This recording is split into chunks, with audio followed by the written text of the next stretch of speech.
So rare birds' eggs are being scrambled for Russian oligarchs, and Bill Oddie goes apeshit.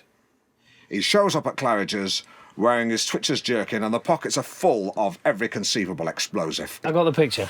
He walks in to the buffet area, the breakfast buffet. People turn round. They say, "Isn't that the man from Springwatch?" Someone else says, "Wasn't he once one of the goodies?" "Yeah, not anymore. Now he's a baddie." Seconds later, carnage. Oddie is like a bearded Catherine wheel scything through the crowd. Ironically, the oligarchs wearing the leather jackets are protected from the worst of the blast, but an innocent couple from the northeast on a city break are vaporised. Sorry, are you asking me a specific question? Yes. And that question is if an RSPB neo-fundamentalist was radicalised, Oddie sacrificed himself, and the rest of them holed up in Wookiee Hole, and I was sent to neutralise the threat, how would I proceed? Simples. You really want to know? Yeah, let's hear it. Hand-to-hand combat, commando style. Do you mind if I stand up? No, please. Take the floor.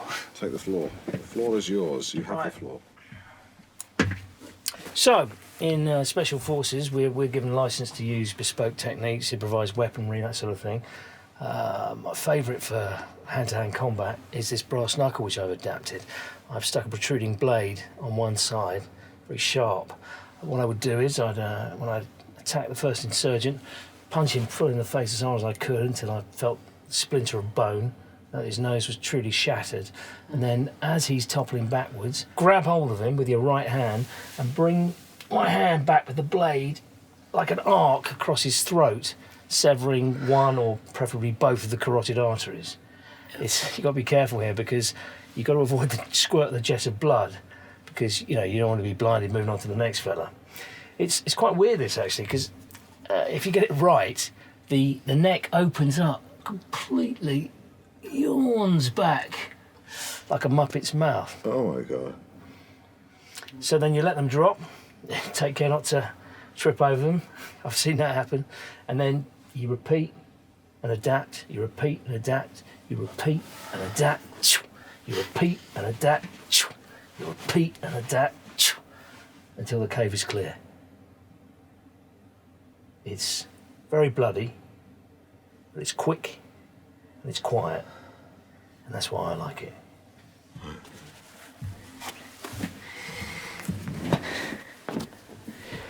Any questions? No. Yeah, which Muppet? You rejoin us on Mid-Morning Matters. Tommy Gaskell, survival expert, still with us. And on line 2, we have Sophie. Sophie, what's your tongue twister? Did that man hurt the Muppet? No, love, he didn't hurt any Muppets. He simply dispatched some terrorists from a radicalised RSPB in Wookiee Hole. It was simply that when he slit the throats of the bad people, they resembled the mouths of Muppets. Hope that answers. Did they get better? Did they get better? We cleared the cave. No one survived, Sophie. He cleared the cave. And when the man hurt the other men, did the man feel bad? Did you feel bad? It's my job. No, he didn't feel bad, Sophie.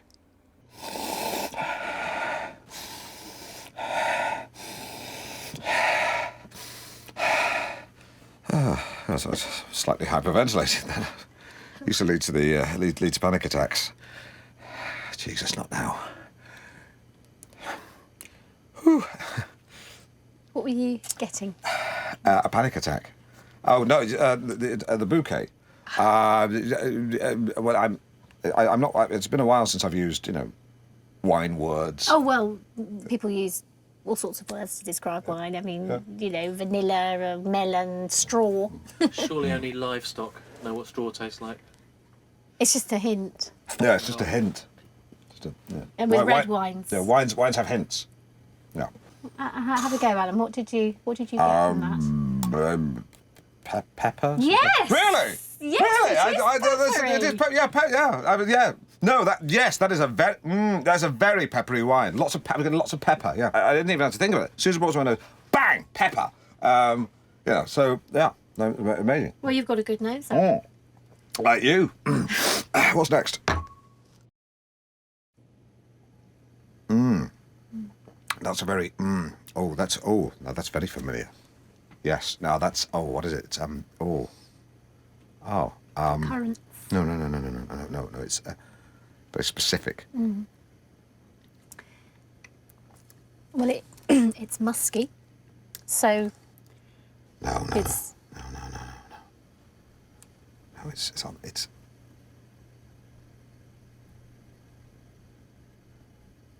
berries. no, the Rosie, that's wrong. Sorry.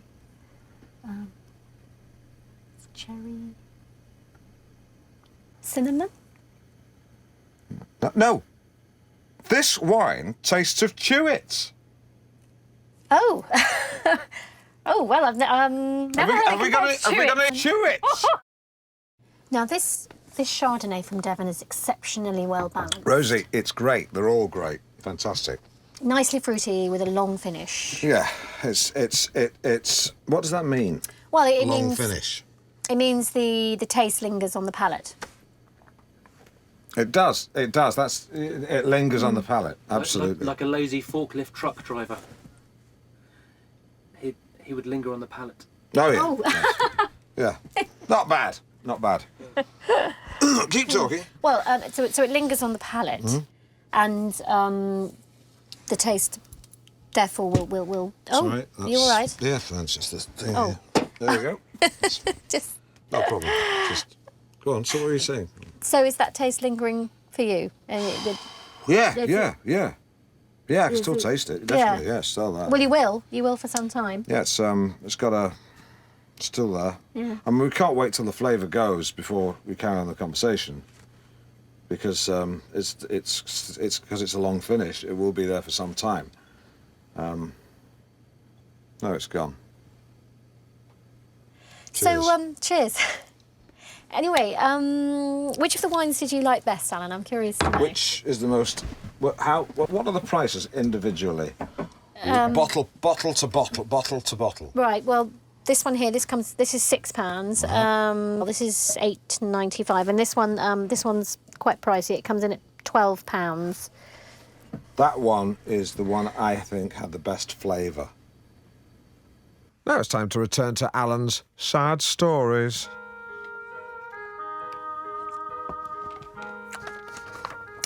So things were going well between Gareth and I, but that was when our relationship took a twist that neither of us could have predicted. Shit, she writes, because Gareth died. But I married his twin brother, because he had a twin brother who was identical. He had eyes like a cow too. So everything was back to normal again. Until one day I discovered Gareth's brother in a compromising position with a box of Quality Street. He'd eaten 3 or 4 in sudden succession and completely ruined his appetite for the chicken dinner I'd so lovingly prepared. I was totally crushed. It was then I realised that Gareth's brother had a chalk problem. Nothing would get in the way of his addiction. The lowest point came when I found him collapsed in a sugar-induced coma in the bogs of Yates's Wine Lodge in Yarmouth. We cried and cried that night. I reiterated my love for him, he reciprocated his love for me, and we shared a chocolatey kiss that will stay with me forever. But it was then that everything changed. Again. Because his weight had ballooned to 20 stone or thereabouts. When he came towards me to hug me, he fell on me and shattered my spine in 3 places. The police didn't believe him, and he was carted off to prison for GBH, or attempted murder, I forget which. I still visit him once a week in prison, and he tells me, Alan, that he tunes into your show, and it offers him great solace, great comfort. Not that the show is aimed at the criminal fraternity in any way. The cons tend to listen to Orbital Digital, as many of them have learning difficulties. I should add, the reason I was able to visit him was because of a pioneering operation which enabled me to walk again, because they replaced my spine with a new one made of carbon fibre, which is actually the material they use in the engine blocks and chassis for Formula One cars. It's actually lighter than aluminium. Yours sincerely, Deirdre. P.S. Unfortunately, I can't remember what our favourite song was. What a sad story. OK, now, please do keep your calls, texts and faxes coming in on today's big question, which is, how often should you wash your towels? Ted in Wisbeck has been in touch. I don't use towels. I use a hairdryer set on cool. It takes a bit longer, but it feels lovely. And I finish off with a little talc for my testes and bum. Lovely stuff. I love that advert. What Give them away. OK, time for some more calls on... What is Alan firing his friend's air rifle into? That sound again. And again. Line 10, what am I firing my friend's air rifle into? A sandwich. Wrong, line 3. The future? Are you on an E? Line 6. Dunno. Did you call earlier? Yeah, I did. Unbelievable. Line 4. Chop chop, the nurse is here. What the hell's all that about? No idea, mate. Seriously, what? might have something to do with me. Why? It's to do with something I did on the on Branning's show last night. Well, let's hear it. Move on. No, let's hear it. Move on. Let's hear it. Seriously. It wouldn't work now. No, you can't deprive the listeners of mid-morning matters. On this occasion, I think I should. Seriously, let's hear what you did. Really? Yes. Yeah, Yeah. go on, Okay. Steve. Well, so Carl Branning was under the weather, and he had some night nurse and some day nurse, and so the big joke was, which one should he take, because it's the night time, but he still didn't want to go to sleep. And then the callers started, it's like the later night, the callers are a bit more sort of zany, so they start calling in and with the other suggestions for nurses and people. And anyway, the point was, someone called in about a mental nurse, and then I basically was then a mental nurse for the next hour, just doing a stupid character about this nurse who kind of scuttles around the wards and is like putting milk into the drips and things, and she's just like toppling people out of beds, and I don't really.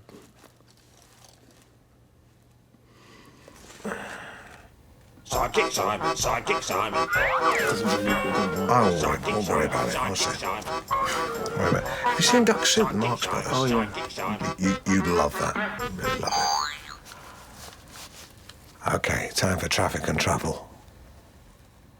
Traffic and travel. That was Alison Moyet again. And now for the final choice cut of Partridge on Partridge. Sounds like two birds Not copulating. now, mate. What about family? Got any kids? Yeah, I got a couple, male and female. Names? Denise, she's the female, and Fernando, he's the other one. Love them? Just a bit. Do they listen to the show? Yes, they do. It's not what they told me. You don't know What them, would be you your never met them. ideal evening? I'll tell you what it wouldn't be, is having a pint of bitter with a traitor. Come on, Alan, give me a break. Who said I was talking about you? World doesn't revolve around No, you. no, I'm not saying that. You're not the moon. I thought you said you weren't bothered. What about your favourite TV show? Deal or no deal, I'm not bothered. And why is that? Edmonds. You can do what you like for all I care. It's a free country, unless they change the law. What about a favourite war? The 100 years. I'll tell you something else. Any reason? Pioneering use of cannons. You can make love to the guy for all I care. Bum time with Branning. That's been legal since '67. What's your greatest You strength? give a break to a lab assistant from secondary modern. Your biggest weakness? Repays you by taking 30 pieces of Branning silver. He's not paying me, Alan. It's a metaphor. What makes you laugh? To recap, Key strength, courage. Weakness, too kind. Funny, YouTube, sneezing panda. Enjoyed chat. I enjoyed chatting to you too. Thanks, Alan. And tell Chegwin I'll pay for the dry cleaning, but he should count himself That's something lucky. else. And the answer to what is Alan firing his friend's air rifle into is a beef tomato. And here is Mick Hucknall. Alan, we're back on. With respect, Councillor, I think our listeners will be more concerned about cuts to public services. Well, absolutely, Terry, and that's why we've set out proposals to ensure... Let me take it from here. Throw me the ball. Councillor, you talk a good game. I caught it, by the way. But I have figures that show that you plan to cut public spending. Are you talking about the raw figures or the figures adjusted for inflation? Yes. Well, the first or the second? The first. Well, for God's sake. In that case, that's wrong, because if you look at the figures, the actual spend has remained the same as last year, see? Yeah. No, I understand it. I'm just checking it. Well, it's there. Yeah, that's fine. Another area where we've seen a great deal of public anger is in council housing. Now, what is the proposal here? I meant the second. Sorry, I meant the second one. When you gave me the choice before, I meant the second choice where the figures are adjusted for inflation. Well, Alan, we've made no secret of the fact that we're not going to keep pace with inflation. In fact, it's one of the few issues that we have cross-party agreement on, so... Right. We've made no secret of the fact that we're going to have to make... Bus fares. I'm sorry? Bus fares. Have you not put up bus fares? As we said in our manifesto, we won't be putting up bus fares in any... Have you put up bus fares? Not in real terms. Have you put up bus fares? In line with inflation, we have had to keep pace... Yes or no? Have you put up bus fares? In our manifesto... Have you put up bus fares? We've only put up bus fares. Have you put up bus fares? Yes, but only in as much... Yes, but yes. Yeah. Thank you. If you want to see that interview back online and see me getting a politician to admit something slightly different from what they said earlier and then saying, look, you said something slightly different from what you said earlier. And so 1-0. It's 10 a.m. It's just after 10 a.m. You have been listening to Alan Partridge with special guest Tory Bronwyn Matthews. Tory Councillor Bronwyn Matthews. Yeah, her, and what's your name? Terry Cohen. Terry Cohen. Get well soon to Eddie Shadow. Shepherd. Who I'm sure will get well very soon. That's rhetoric, not a prognosis. Right now, you're listening to Mid-Morning Matters with Alan Partridge. See ya. Take a cup of personality, pour in some chat, and drink up some good company. i.e. Mid-Morning Matters with Alan Partridge. Good evening, morning, afternoon. Who cares? Who gives a flying monkey? Because today we're talking about things you don't see much of anymore. Already we have capes, tinned meat, Horlicks, sparrows, hula hoops, the crisps, not the toy. Hula hoops, the toy, not the crisp. Swimming pools with deep ends and asbestos. We'll be asking, should we bring some and or all of them back? So do please text, Twitter, spam, fax, page, write and or email. Spanning the length of the alphabet from A to Z, it's Alan and Zoe. But mainly Alan. You're listening to Mid-Morning Matters with Alan Partridge and my little pocket ray of sunshine, Zoe Scott. Speaking of sunshine, Alan, have you treated yourself to a sunbed last night? No. What about a spray tan? I don't think so. Morning, everyone. You're listening to MMM with ZS and AP or ZAP. You've got such a lovely, engaging way with people. You really have. Seriously, it really is very commendable. Thank you. Okay, so, today's... Coming up, we've got... Do you know what? We are like an old married couple. Yeah, pretty soon we'll be bickering all the time. You know, you'll be drinking too much.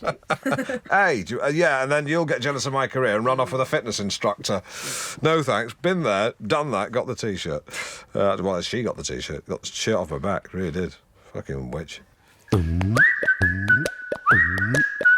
I just found that when she strayed from historical fact into the realms of conjecture, I was all too aware of the author's hand, and that took me out of the story.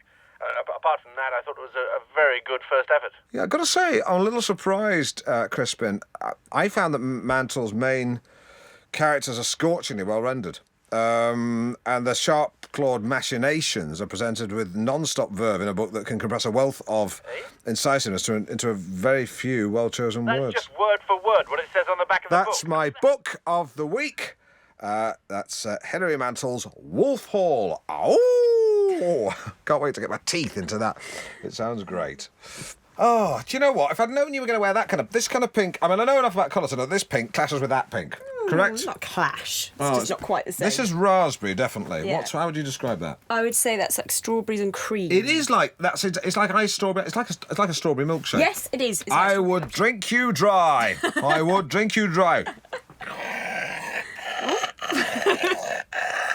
Very good.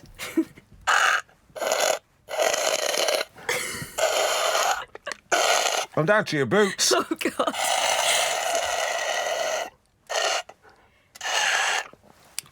Okay. Can I have another? Oh. I'm still thirsty. Alan, you do really remind me of my dad. You know, you'd really like him. Well, I love dads. I am a dad. I've got a dad. Well, I had a dad. Oh, what was he like? What was he like, my dad? I remember one birthday he bought me this big red cake in the shape of... Space rocket? No. Train? No. Football? No, it was a rectangle. And I remember he came up and said, "Delivery for Mr. Partridge." Oh. I was so excited. I banged into the table and, oops, the cake went everywhere. Oh. My dad walked up to me in his blue 60s drainpipe suit with a red bow tie he insisted on wearing, and he said, "You will never amount to anything." He said, "You're that to me." Imagine saying that to a 7-year-old kid. Alan, that's terrible. That's not the end of the story, because as he turned round to storm off, he slipped on the cake, legs went flying, banged his head, and he needed 11 stitches. And I was glad. This is a little itty-bitty of Scritty Politty.